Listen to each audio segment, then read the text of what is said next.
سیدنا ابراہیم علیہ السلام، ان کا قصہ بھی اللہ نے قرآن میں بڑی صورتوں میں ذکر فرمایا ہے۔ وجہ اس کی کیا تھی کہ تمام مکے میں رہنے والے، مدینے میں رہنے والے مشرکین، یہودی، نصرانی سب کہتے تھے کہ ہم ملت ابراہیم پہ ہیں، یعنی ابراہیم علیہ السلام کی ملت کا سب دعویٰ کرتے تھے۔ اور پھر سیدنا ابراہیم علیہ السلام اس کعبۃ اللہ کے بانی ہیں،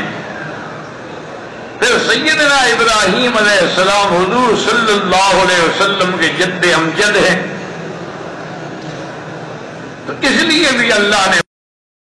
قرآن میں ان کا ذکر بار بار فرمایا، کسی جگہ اللہ نے ان کی دعاؤں کا ذکر فرمایا، کسی جگہ اللہ نے ان کو حکم دیا تو اپنے بیوی بچے کو چھوڑ کے گئے اور پھر اللہ سے دعائیں مانگی، اور کسی جگہ بناء کعبہ کا ذکر فرمایا،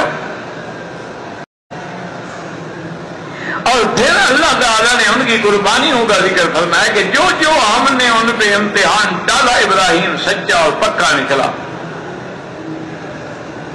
پھر ابراہیم علیہ السلام کو آگ میں ڈالے جانے کا ذکر فرمایا، پھر اللہ نے اس آگ کو حکم دے کے ان کے لیے کیسے گل و گلزار بنا دیا۔ پھر اللہ نے سیدنا ابراہیم علیہ السلام کو اپنے بیٹے کے ذبح کرنے کا حکم دیا، تو اس میں بھی وہ کامیاب نکلے کہ اللہ نے فرمایا قد صدقت الرؤیا، تم نے خواب سچا کر دکھایا۔ تو اس لیے بھی اللہ نے ابراہیم علیہ السلام کا ذکر قرآن کی مختلف صورتوں میں اور مختلف انداز میں اور مختلف اسالیب سے ذکر فرمایا، اور پھر اللہ نے مشرکین یہود اور نصارہ کی رد فرمایا کہ ما کان ابراہیم یہودیا ولا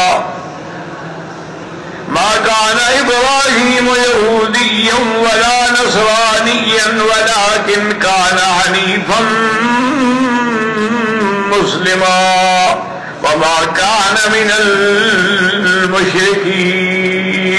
اللہ نے فرمایا ظالمو، حضرت ابراہیم نہ تو ملت یہودیہ سے تھے، نہ نصرانیہ سے تھے، نہ نعوذ باللہ مشرک تھے، وہ تو سب کو چھوڑ کے صرف اللہ کے ماننے والے تھے۔